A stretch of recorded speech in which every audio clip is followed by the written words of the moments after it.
Wow, good morning, good afternoon, good evening from wherever you are joining or watching this particular edition of the SME Roundtable. I'm so excited to be welcoming you to yet another beautiful edition of this show.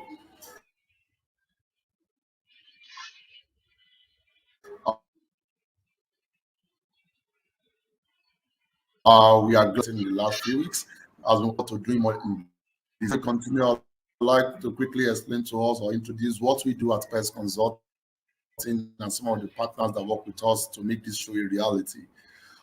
Pest Consulting is a management consulting firm that supports organizations in achieving their growth and expansion targets.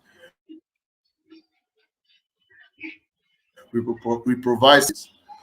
We've been doing this for over 2, 3 years now, almost 3 years now. Yes, and we've been able to support close to 200 businesses in the last 3 years. And we are not doing this alone. We are doing this in partnership with Fact Corner, we are Time TV. And I would also like to bring to your notice that this year we will be running an accelerator project in partnership the American Corner under the US Consulate.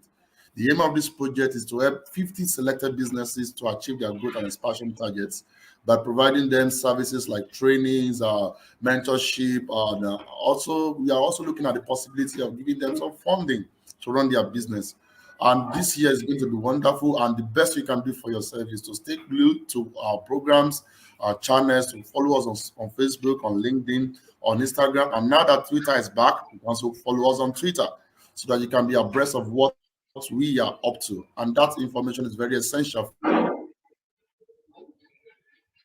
for you because it's all about timing. Remember, this year, timeliness, how well you are able to take charge of the opportunity you get and make best use of it. I wouldn't want to waste much of our time in trying to tell us more knowledge that we have for this year, which promises to be exciting and wonderful. We have a fantastic, and I mean, a fantastic and a wonderful guest here today, who will be our first guest for the year. Hooray! His name is Hi. Mr. Hafiz Bakare. I will give him the opportunity to introduce himself to us so that we get to know him more. Mr. Hafiz, over to you. Can you please introduce yourself to the viewers? Yeah, good morning. My name is Hafiz Bakare. I'm the CEO of Nama Inc. Foods Limited. Right to grills, indoor, outdoor catering. Basically, like what we locally know as a suya. But, in the nearest future, we're looking into expanding into spice production because Okay. our yaji is the secret behind our business. So watch out for us. Like our spice is going to shelves like all over Nigeria very soon. Mm. Oh, that's fantastic. That's fantastic. Okay. Now that you talked about Nama Inc. now, right? So, do you want to share with us maybe a little bit more about Nama, and then what prompted you to start the business? Um, right from the onset, right from my entrepreneurship journey started around 2006. I think I was in a sense 2006 thereabout, and I made a conscious decision not to look for any job, and because a very close relative of mine worked in a bank for 30 years, and after 30 years, like he got a gratuity of about 6 million thereabout. So I'm like, you've dedicated 30 years of your life to an organization, and all you have to show for it is 6 million. If you've dedicated that 30 years into building something of your own, you'd probably be a billionaire or multi-millionaire. So right from then, like I just picked up that and I just had the mindset of starting off something by myself on my own. So I didn't start off with Nama Inc. I started off with Turbo Business Systems. Like I was into IT. I was an IT marketer. I owned the Turbo Business System with my friend. We went secondary school uni together, studied computer science. So like, well, we did a couple of jobs, and I decided that, okay, this IT thing, it's a long term goal, yeah, but I need something to take care of my short term needs, like my daily needs. So I just said, like, okay, let me invest a little money in this side hustle. Let me just do this side hustle and see if it pays off. So I called a friend in Abuja because I lived in Abuja for a while and I served in Abuja. I called my friend in Abuja and I was like, oh, I want to do this business. Like, by the way, I grew up in the north, so I already knew about the business. I already knew of the Yauzas, the roadside Suyaman, and all. So I always had like an insight of, I had interest in the business, like, oh, we could do something differently in the business.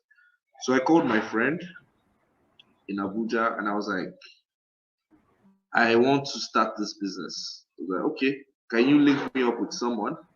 And like, building up good relationship is kind of like key to the success of any business, because I just looking back right now, I realize that if I don't have like a very good relationship with my friend, he wouldn't have had the trust in me to introduce someone to me. So when he introduced my now partner to me, what my partner asked him was, do you trust him? Because he's living certainty for uncertainty. So my now partner, he agreed to come down to Ilorin. Then we started the setup, and we haven't looked back since then. It's been it's been growth to growth to growth since then, and I think we started Namaik around 2015, October 17, 2015. Yeah. So Namaik is 6 years plus. 6 years last year, October. So basically, that's just like a basic summary of my entrepreneurship journey. Awesome, awesome, awesome. If you pardon my curiosity, what's the meaning of Nama? How do you come about the Nama name is Nama? a very funny story. Like when I started the business, when I finished construction, getting space, and at some point I got stuck, and I just wanted to kickstart the business. Like, I just wanted to start off the business, and my friend, who is an architect, that helped me in setting up, we wanted to print the first signpost, and it was like, what name is going to be there? I'm like, see, I've not even thought about the name. It's just a side hustle for me. Whatever you want to write, just write. He just said, okay, let's do. What do you think about Nama Ink? Nama Ink, like Nama. Nama means meat in Hausa. So he said Nama Ink. I'm like, I didn't even pay attention to it. I was just like, you know what? Just print it. Just print it. I just want to get started. Like, so that was how the name Nama Ink came about. And I didn't put into consideration that people would eventually call me Nama. Like, when you translate it in Yoruba, error, error, error. So it has just stuck since then. I So see. it was just a coincidence. Like, it wasn't premeditated or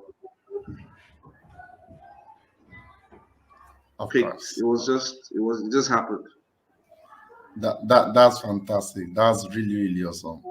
Um, I know since you've started this business, we are, like you said, you're an entrepreneur, and from what you've said so far, can you please share some of your lows, especially with Namai? What has been? I know you must have experienced some, might not be many, Yeah, a maybe. lot, a lot, a lot. The journey of entrepreneurship in Nigeria is you have to be a crazy person to stay in business. Yeah. You have to be someone who is very resilient. Like, my first challenge was starting off. Like, I didn't realize the amount of capital. Like when I tell people about the amount of capital I've sunk into the business, they think, you're exaggerating. Like, is it not just the suya business? Like suya business has been pre-existing and all. And my first challenge was when I finished, not finished, but did construction to a certain extent, and I got stuck. There was no funds to finish the structure to start off, and rents had gone for like 3 months. Like I just had to do something, and I was stuck. There was no source of revenue. There was no source of funds. I was just spending money. So God bless my mom. I went to my mom. She's a business person as well, and she was like, "Oh, okay. I don't have funds right now, but I could borrow on your behalf." So she borrowed on my behalf to kickstart the business. Like that was my first challenge. Second challenge was trying to when we started off here, we usually bring in our spice from Kanu. And when I did the maths, I just thought about it like if this is something I'm going to do on the long run for a long term sustainability, I need to make sure that we produce this spice yaji. It's called yaji in Hausa. Like we need to produce it. We need to figure out how to produce it ourselves so that we have like a distinctive taste, and like so that we won't be held ransom by anybody. you know so it was challenging trying to get the exact taste. Like those were things I worked on at the initial stage of the business. Like a lot of people, when they come around, they're like, you could do this, you could do that, you could do this, you could do that. But I was more particular about the long-term survival of the business and what will make the business survive on a long term. It's the taste, consistency in the taste. So like it was challenging. Like I remember me and my partner going to Kaduna through the Jeba Road. It was the road was terrible then. Like it was terrible. Like went to the north. I'll never forget that experience. And it was long. Eventually, we got it done. We got it done. We learned, and we got it done. Then 2018, I had to learn. I had to learn on the job. We had like serious financial crisis, and it was so bad that we even thought about closing down business. So, like I said, resilience, like thick skin. You know, we scaled through. We scaled through, and we came out bigger and stronger. Then the biggest one so far has been the coronavirus. But experience is like when they say experience is the best teacher. Like when the coronavirus hit, we were on the verge of opening our second branch at Tanke. We even almost finished construction, so we had to stop. And you know, we had loans, had to renegotiate terms. Like it's been challenging. So far so good. Like that has been, but the most challenging one that we face like frequently, when we started up the business, we get raw materials at a cheaper rate. That was 2015. I think when I started, I think we bought chicken for about 800 naira per kg.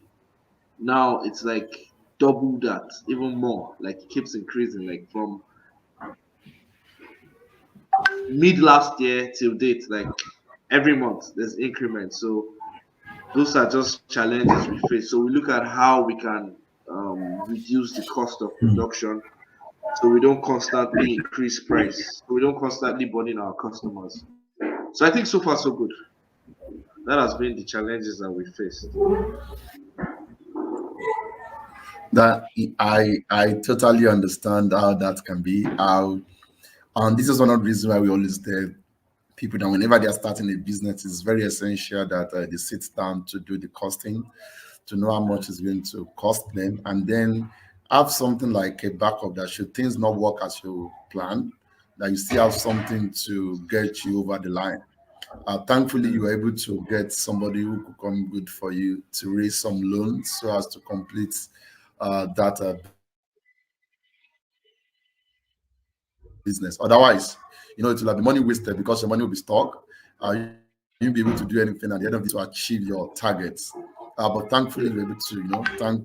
It's good to have parents also into the business so that they understand what you're talking about. supportive, yeah, supportive. So Okay, challenges.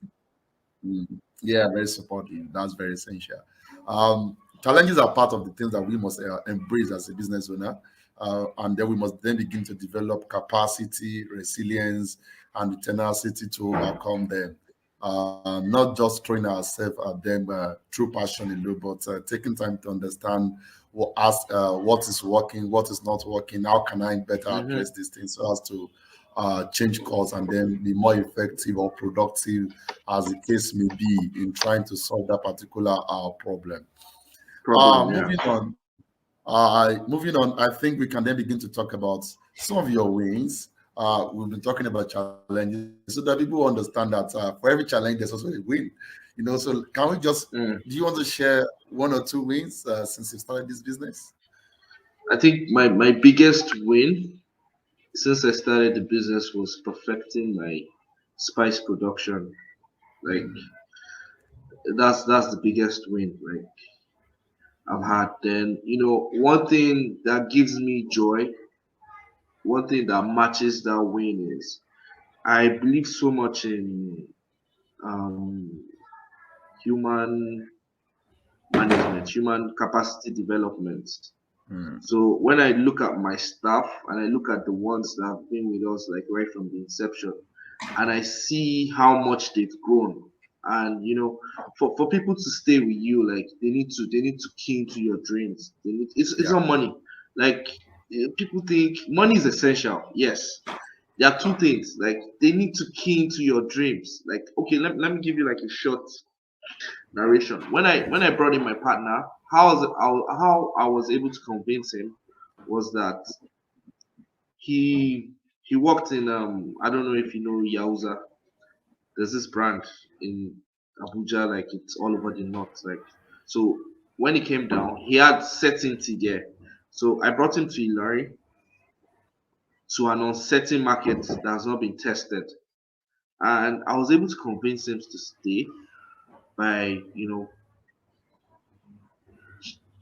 giving him a vision of where I want the company to be in the next couple of years. And one way of to get people's commitment without money is to make them a part of the business. So I gave him a 10% stake in the business, and that made him stay. Like so, as we grow, he grows with the business. So growth is very very very important. Like growth is very important, and one thing people fail to understand is you can't do it alone. You can't. If you want to grow, you need people. You need people. Okay, right now I'm having this interview with you. Business is running because I have people. Like I have people over time that I've invested in, that have entrusted, and because I want to have like 100 branches. I want to have a branch in Dubai. I want to have a branch in London. You can't be everywhere. So like you need to invest in people. You need to invest in human capital development to grow. So a lot of people come and say, yeah, those boys they're taking from you, they're doing this, you need to sit, you need to yes, you need to monitor them. That's why you have technology. But the honest truth is they need to see growth as well.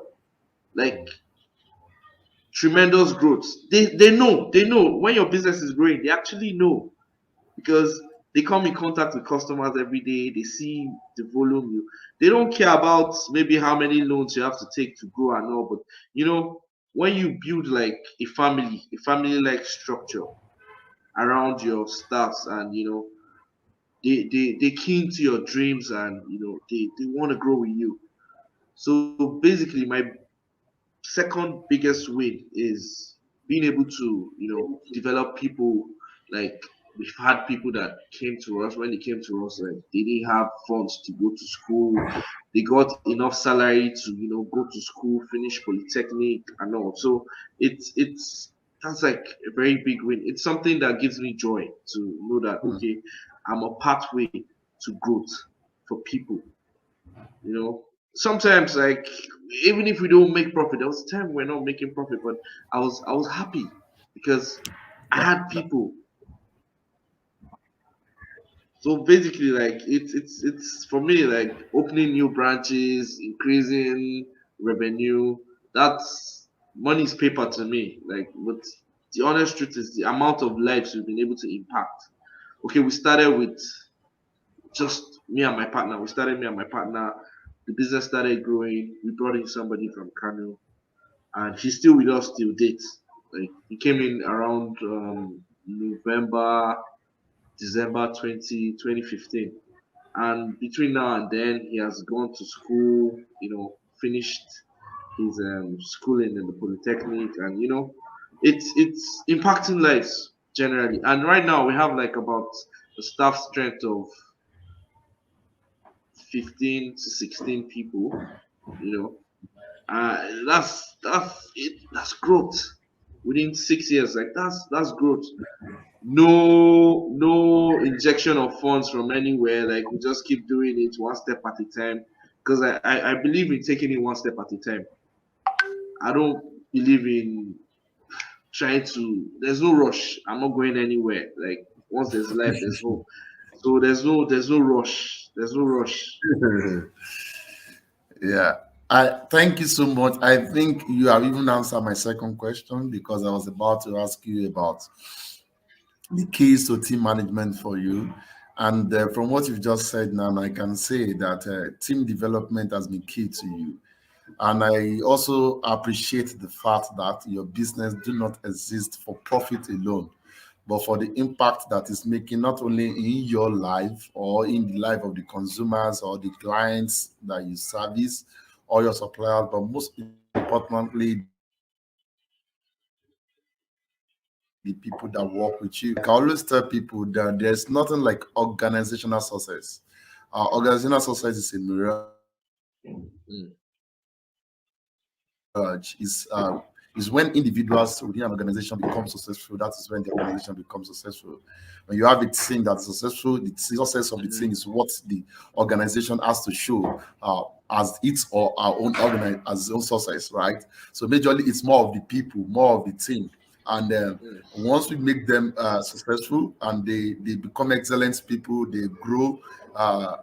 It translates into what they do, their work, because they do it with It, enthusiasm, with it joy. translates into efficiency. Exactly. They're more Efficiency. efficient because that is what they have improved capacity to do so. All of these things are very, very essential. And I think you've touched around them, and then you read very, very significant on now. Why it is good for us to count the numbers. At the end of the day, to look at the bottom line. We must never forget the people aspect of our work. Yeah. Because people's life also matters, and we must do everything possible to ensure that we cause them to grow, cause them to improve and enjoy their own life as well. And then take it one step at a time. I love At that. a time. One step at a time. One I step at a time. I There's no love rush. I know Like, rush. people set ridiculous. It's there's nothing bad in, setting a timeline for yourself. Like, this is what I want to achieve. This is what I want to achieve between this period of time. But if you don't reach those goals, if you don't achieve those things, like, it's you go back and try again. You don't give up. Yeah, My I see every relationship and business in my life as um when you have a relationship with your mom, no matter what happens, if she annoys you, if she does something you don't like, you'd offend her, she would offend you, but you don't give up on her. And yeah, parents don't give up on their kids. So it's the same thing with your business. Like, when you go through downtime, you don't give up on it. Like you put in everything to make sure that you succeed. Then I want to also touch on something. There was one the challenge we faced in 2018 was majorly caused by inexperience. In what sense? Like because the business was growing and we started employing people. We just started bringing in people like, oh, your job is just to make shawarma. Your job is just to grill chicken. Your job is to do that. And I want to thank. It's very good to have good people around you. I want to thank my friend. He was in Malaysia then, and he told me like, you're the cause of your problem. Like, why do you need one person to do shawarma? So if you don't get a whole lot of orders of shawarma in a day, what happens to the person? He sits, he sits and just collects salary. So he said efficiency, like why must one person, like if that person, you need to cut down on your staff strength.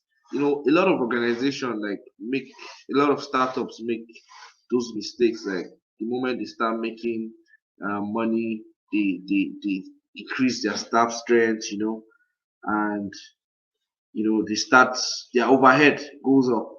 So efficiency, everybody in my organization can do everything. You don't have the job specification. You need to know how to do everything. Because the honest truth is, if I should cut down on my staff, what I do is no sentiments. I do my due diligence and I look at your skill set because I expect you to have like certain skill sets.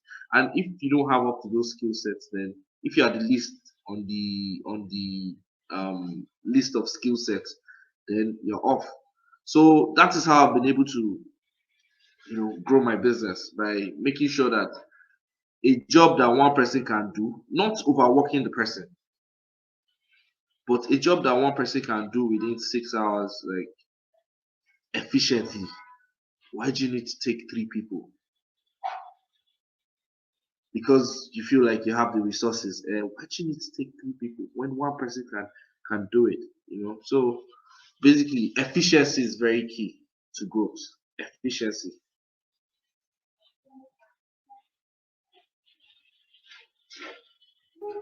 I totally agree with you. It's very essential that while starting a business, you have to go lean. That will enable you to effectively utilize your resources for growth and expansion. Also, as you now grow, then there might be need for specialization, and Mm-hmm. then get more increase your overhead, and then the number of people that work with you. So the job role must match the number of people that is required to efficiently and effectively To deliver that job. efficiently, So there's no need for yes, us to either over hire or under hire. So it is important to hire yeah, right. So if a job requires 5 people to get them, to get 5 people. If it requires just one person to get it, don't let it just be one person that is doing it. So we must understand, and then training your team across your business value chains or offerings also is another way to improve efficiency and reduce downtime. So when somebody is not doing mm. something, there's something else that he or she can do, and people He or can more she can effectively do. that way. I think that is very, very fantastic. Um, yes. So moving on to the next thing that I want to ask you, I is data playing any role in your business?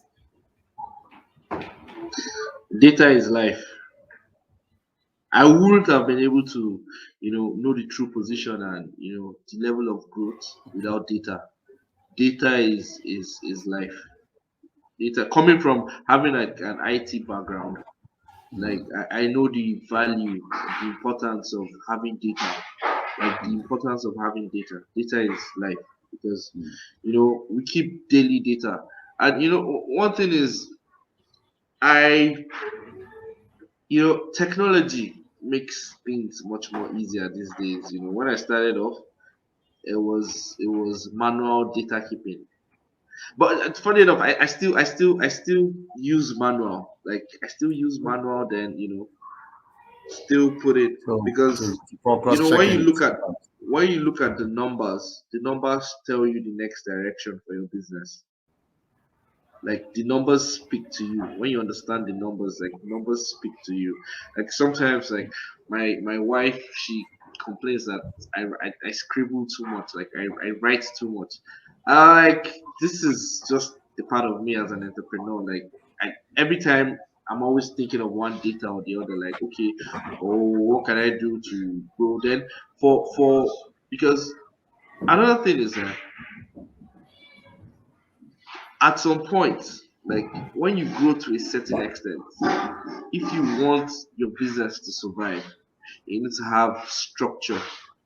Mm, You need to bring on investors. mm, It can't be a man, one man or two man business forever. If you want sustainability, growth on a long run, you need those two things. You need structure and you need mm. investor. What is your investor going to ask for? Data. Of course. Data over the years. Like through that data, they can see, okay, you've grown. Even when you go to banks to ask for loan, like what they check is they look at your history, they look at the data, like what have you been, what is your turnover. That's what will determine like if you get the if you get access to the loans or not. So data is key to business survival, to be honest. Like without data, your business won't last long because you won't know the